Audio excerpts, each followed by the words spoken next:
আপনি কি জেনে শুনে আপনার শরীর স্বাস্থ্যের ক্ষতি করতে চান? অবশ্যই না। তাহলে বাজার থেকে রং কেমিক্যাল যুক্ত ভেজাল দই খেয়ে শরীর স্বাস্থ্যের ক্ষতি না করে আজই এক্ষুনি অর্ডার করে বুঝে নিন 1 লিটারের এবং 1.7 লিটারের দই মেকারটি আমাদের এসটি বাজারের পেজ থেকে, যেটা দিয়ে আপনি সহজেই ঘরে বসেই ফ্রেশ দই তৈরি করে আপনার দইয়ের তৈরি লাচ্ছি থেকে শুরু করে যে কোনো খাবার তৈরি করে খেতে পারবেন। আর এটাতে দই তৈরি করার পদ্ধতিটা একদমই সহজ এবং অল্প সময় আপনি ঘরে বসেই ফ্রেশ দই খেতে পারবেন। আপনি নর্মালি হচ্ছে বাসায় প্লেন দুধ বা মিল্কটাকে এখানে জাল করে ঠান্ডা করে চিনি মিক্সড করে হচ্ছে রেখে দিবেন। আর এই বৈদ্যুতিক ফ্লাগটাকে হচ্ছে আপনি কারেন্টের বৈদ্যুতিক লাইনের সাথে জয়েন করে দেবেন। আর যখন দুধটা এখানে ঢালবেন তার পূর্বে পুরাতন একটু দই থাকলে একটু মেখে নেবেন, ওই ক্ষেত্রে আপনার দইয়ের যে আপনার কোয়ালিটিটা ভালো আসবে। ঠিক এভাবে করেই 5 থেকে 6 ঘন্টার মধ্যেই তৈরি হয়ে যাবে আপনার দই।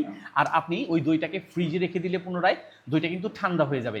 আর ঠিক এভাবে করেই আপনি বাসায় ঘরে বসেই একদম আপনার ফ্রেশ দইটা খেয়ে আপনার শরীর স্বাস্থ্যের সঠিক চর্চাটা রাখতে পারবেন বা ঠিক রাখতে পারবেন। ঠিক এভাবে করে আপনি আপনার শরীর স্বাস্থ্যের যত্ন নিতে পারবেন। আর এখন যে প্রচণ্ড গরম, এতে আপনি দই খেয়ে আপনার নিজের স্বাস্থ্যটাকে স্বাভাবিক রাখতে পারবেন, শরীরটাকে সুস্থ এবং তাপমাত্রাটাকে স্বাভাবিক রাখতে পারবেন। তাই দেরি না করে আজই খুনি 1 লিটারের এবং 1.7 লিটারের দই মেকারটি বুঝে নিতে যোগাযোগ করুন এসটি বাজারে। পাচ্ছেন কিন্তু সারা বাংলাদেশের যে কোনো প্রান্ত থেকে সম্পূর্ণ ক্যাশ অন ডেলিভারিতে। তাই দেরি না করে আজই খুনি স্টক ফুরিয়ে যাওয়ার পূর্বেই অর্ডার করে বুঝে নিন।